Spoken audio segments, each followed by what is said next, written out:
Well, hello everyone, welcome to round 9 of Season 3 of my F1 2012 career mode.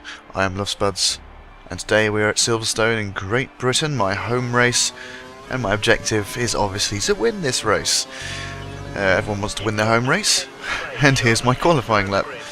Had to do a second lap because that last lap was just a bit shit.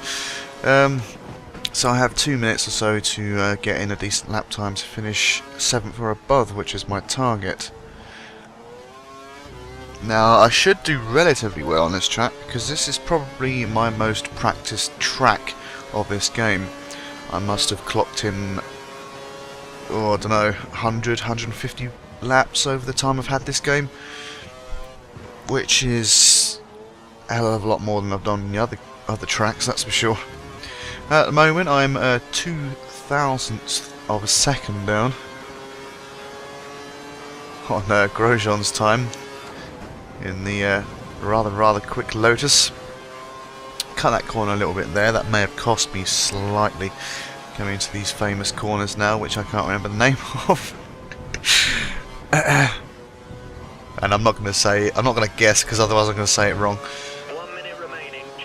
Got a bit of traffic in my way, but that's fine. So 400ths of a second down. I need to make up as much time as possible in the last sector, but I think I went around that corner a bit too slow.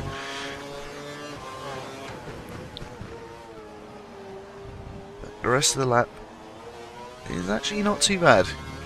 Not too bad. Let's see where we end up, see if we can get that pole position. Ooh, 10th off. Yeah, I think I went too slow around that other corner. But we are on the front row next to the Lotus of Grosjean. Kimi's down 5th. Got Lewis Hamilton behind us, Nico Rosberg, and then Raikkonen. Oh, I won't take unnecessary risks. Don't you worry. I'll just take the necessary ones. Right, so not a great start. Grosjean's got away. People come up on my inside. It's Rosberg there in the car I was driving last season. Right, so I'm just giving enough room on the inside to let 2 people through almost. But I should have the inside line on this next corner, which is absolutely fine by me. Grosjean is going very slow around that corner for some reason, so I'm going to slip around the outside.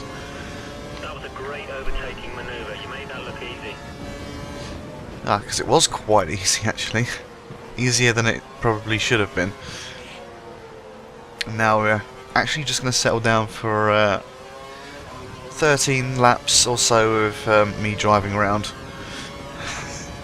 in a rather fast Ferrari.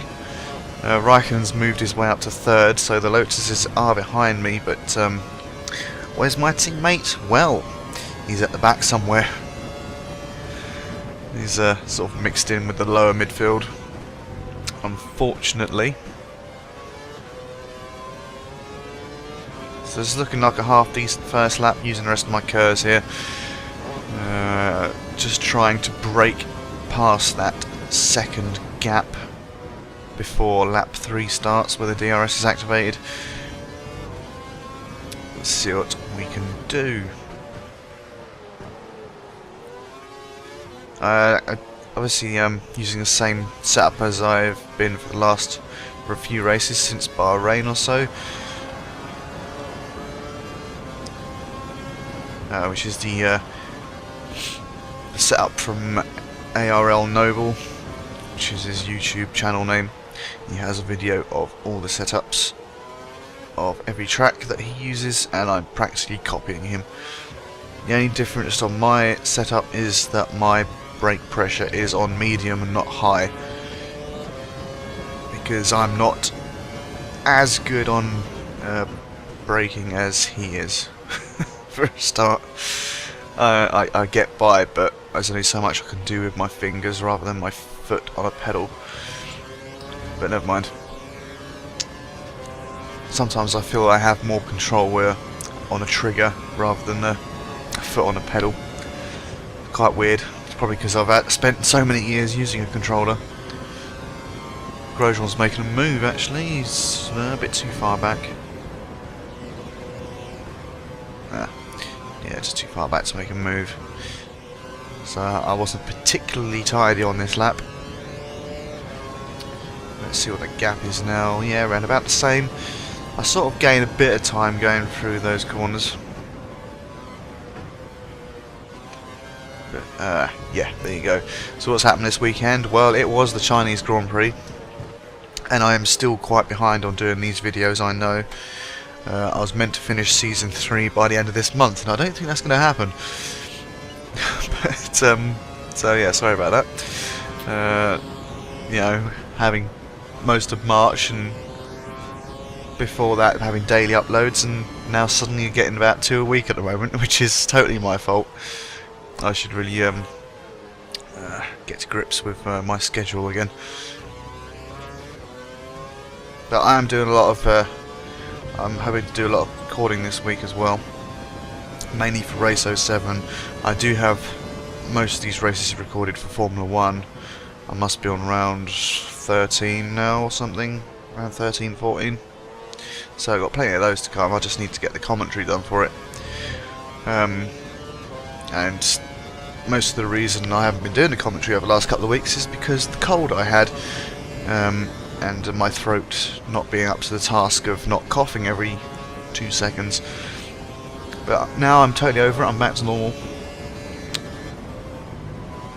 So, yeah. If you don't see videos popping up regularly, then that's totally my fault. I can't blame on anything else now. But yeah, so yes, the Chinese Grand Prix, Alonso winning. Pretty much a perfect drive from him, really. The only way he could have made it more perfect is if he qualified on pole, which he didn't. I think he was in third. Then Kimi had such a poor start from the line. That was, I really wasn't expecting that, actually, to get seeing him swamped by Ferraris at the beginning. It's a shame that Lewis Hamilton didn't quite get away, but that Mercedes still seems to have tyre preservation issues.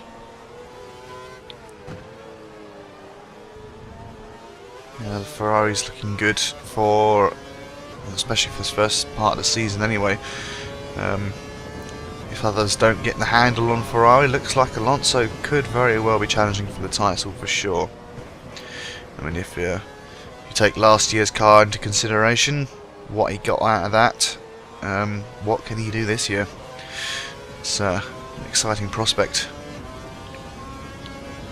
But I'm sure Vettel will come back, as he always does, especially in the last half of the season. He's always strong in the Asian races. And that's a long way to go yet. Kimi done well to finish in second, though, to be fair. Especially with the damage to his car, which Lotus themselves posted on their Facebook page on the day of the race after it finished. They said the damage to his car with the hole in the front of his nose cost him about 1/4 of a second a lap. So I don't know if that's just exaggerated a little bit to make him seem better, but I can almost agree with that, because you know, having a gaping hole in the front of your car has obviously got hurt aerodynamics a little bit. Looking at my tyres there, pit stop in soon. It's lap 5 already, jeez. I do actually have a couple of things to talk about. All F1 related, don't you worry. We'll talk about the finish though. Hamilton under serious pressure from Vettel, coming back from 13 seconds behind to be right on his gearbox across the line. That was an amazing finish by Sebastian. I mean, say what you will about him, but boy, that guy has got some speed. Understandably, yes, it was on the on very fresh, soft tyres, but to make up that gap in that many laps, where the tyres were actually meant to be going off within 2 or 3 laps, was pretty impressive. If he didn't make the mistake around turn 13, I think it was, where he just overcooked it a little bit and started sliding around, he probably would have got that final podium position. But that was always fun to see. It is sort of a shame that the tyres are dictating the race, that they're more tyre preserving than actual racing, but I kind of like the strategies involved because it was a classic race in terms of strategies. You know, it wasn't so much a racing race where people were going flat out, apart from smashing at last laps, of course. But in these days of fast degrading tyres, strategy and the smart man's game have really come into it. But it's still nice to see that the fastest drivers are on top of the podium, winning the races. It's not, you know, just the best tyre conserver, although these guys are really good at it. It's fair to say that the racing hasn't been too badly affected. The guys that you expect to be at the front are still at the front, even if they are not going flat out 100% of the time.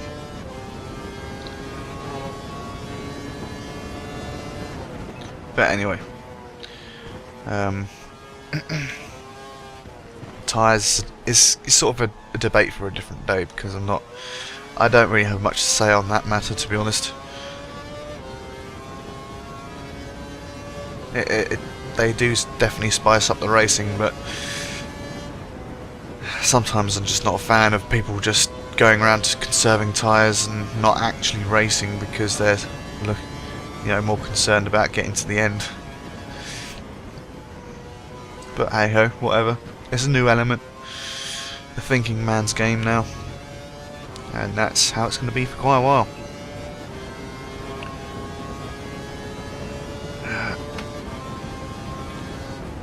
Tell you as well, I thought Ricciardo had a good race. Most definitely. Ricciardo's not really a man I have really spoken much about, because the Toro Rosso was pretty much crap last year, and this year it is much improved. I'm going to come round here to probably take the lead again. Grosjean is just exiting the pits now, I assume. Yep, there he is. Gone past him to take lead again. Wonderful. But yeah, Ricciardo has certainly put his name out there for possibly taking Mark Webber's seat in the near future. Wouldn't surprise me. As long as he keeps up these performances, of course, and they don't end up signing Raikkonen. But yeah, that sort of now puts the pressure on Verne to actually stick his head above water and you know, show people what he can do, because Ricciardo's obviously edged ahead in the teammate battle, especially with how high he qualified as well, getting to Q3, starting 7th, actually finishing. Where did he finish? I do not know. Where did he finish? 7th. Started 7th, finished 7th, so it was a very good race for him.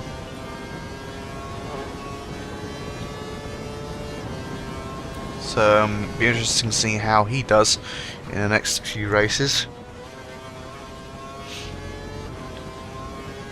I'd say Bianchi going well again, finishing 15th, top of the back marker teams. Williams fallen off the pace a little bit. One guy I'm not too sure about is Esteban Gutierrez. I haven't really seen much of him or been impressed by him at all, really. Getting his braking wrong and crashing into the back of Sutil. That was obviously a noob move. But yeah, I've never been totally sure about him. He has to start doing something special for me to take notice of him. There's not much between you and the car behind, just 2 seconds. I mean, I wanted Sauber to hang on to Kobayashi, but you know how the world works. So money makes the world turn, of course. But never mind. I'm quite happy to be proved wrong for the rest of the season, but at the moment it's not looking fantastic. As it's not looking fantastic for Perez as well, who's probably hit quite a low in his confidence. Yeah, he can't seem to do anything right at the moment, because he got criticised from the team boss, saying that he wasn't aggressive enough in his defence of positions. But to be honest, he was weaving around the road a little bit as well, actually causing Raikkonen to go into the back of him. Whether he saw him or not is a different matter. And that was, yeah, he must be a bit confused at the moment. Not to mention not being particularly quick, but you know, it's a new team, fast car. He's practically a rookie anyway. I mean, he's had a couple of seasons, but yeah, McLaren taking a huge gamble on him, that's for sure. But the car's not very quick for a start, so we don't really know what he's capable of yet. But Button finishing well in the sister car, finishing 5th from starting 5th. That is definitely a good result for them, even though they got a lot of work to do. It looked like the car looked after its tyres really well on that circuit. And Jensen's a smooth driver anyway, so it's not too surprising, especially when the car is working in his favour in terms of setup.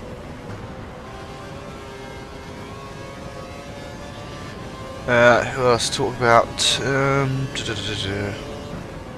don't think anyone else has really stood out in that particular race, apart from Mark Webber, who had a really crap weekend. First of all, he runs out of fuel on Saturday for exactly the same reason that Vettel ran out of fuel in Abu Dhabi last year. So that was frustrating for him, not to mention the fact that he was only going to start in 14th. Started in the pit lane for the race, and then it all went wrong from there. Crashing into the Toro Rosso of Verne.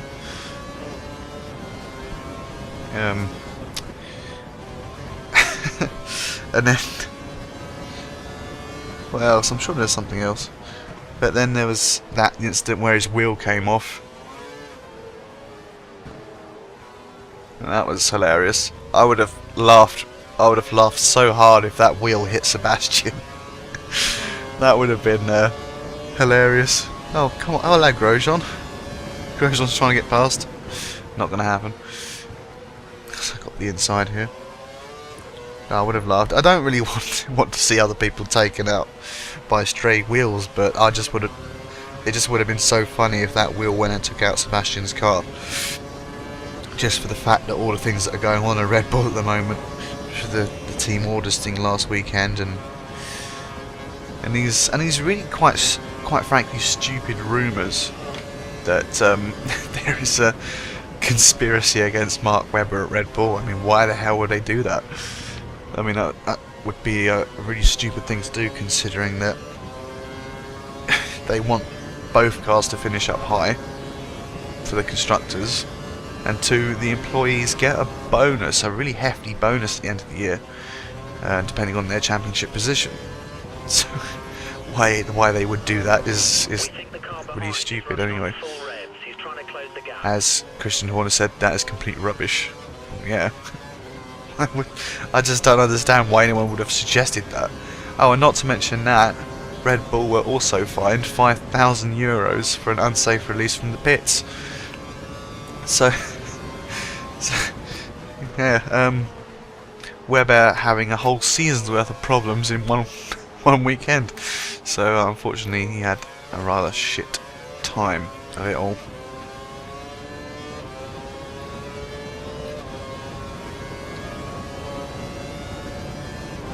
So let's have a look.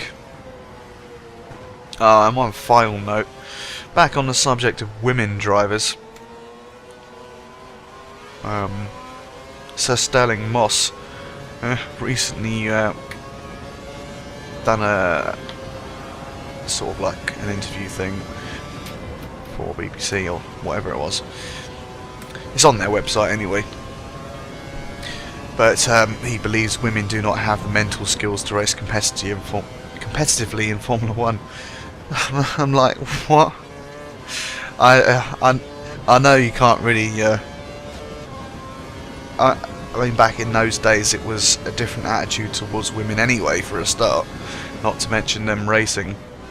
But I really do completely disagree. As much as I respect Sterling Moss for how he raced back in the day and how he was the greatest driver never to win a championship, but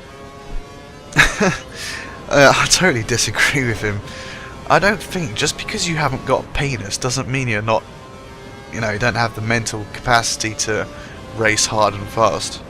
And that's complete bollocks, if you excuse the phrase. I know plenty of women who are determined and driven, and Susie Wolff herself said she was cringing at that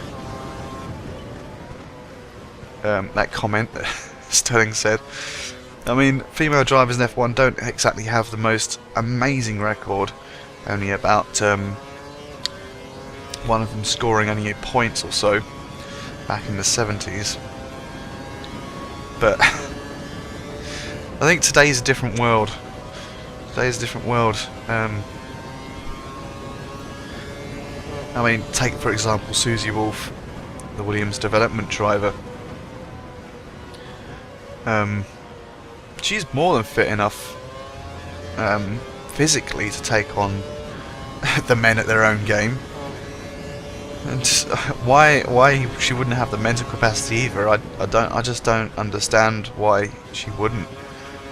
She's been racing for ever since she was in karting. Well, ever since she was a youngster, should I say? Ever since she was in karting, that's what she done. She practically followed the same career path as a lot of other male drivers. She raced against Lewis Hamilton. She was on the podium with him in one particular race in Formula Renault or something, whatever it was called.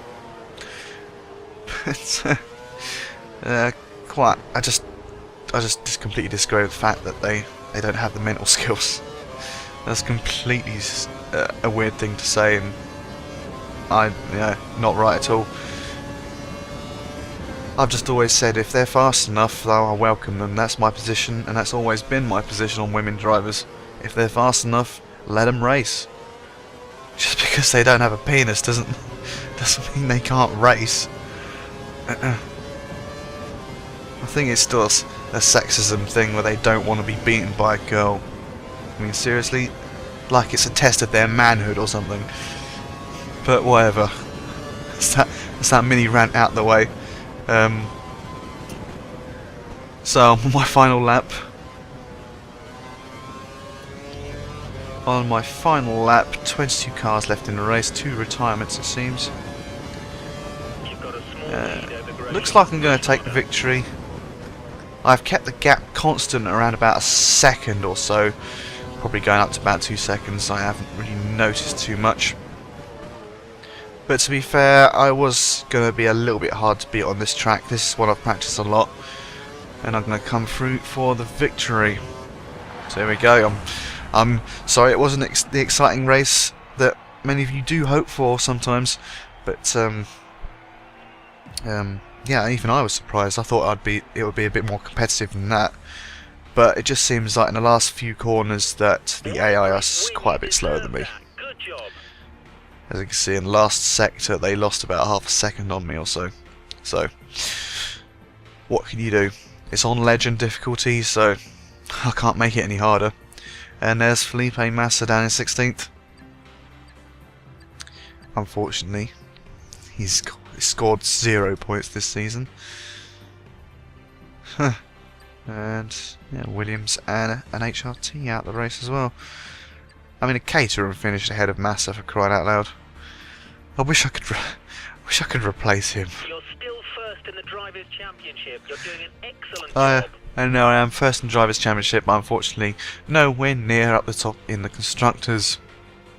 As you can see, Grosjean and Kimi Raikkonen basically second and third. So they're working really well as a team, but they're not quite up to my level in the Drivers' Championship yet. Although they're only 27 points behind. So I've got a race win in hand, but it could all go tits up, like it nearly did for me last season in the last couple of races. But never mind. Let's see Lotus up there. I'm only about a point ahead of McLaren, as I'm doing all the constructors' work. But we're going to celebrate this victory with a massive bloody bottle of champagne. But anyway, join me next time for round 10 in Germany. I'll see you then.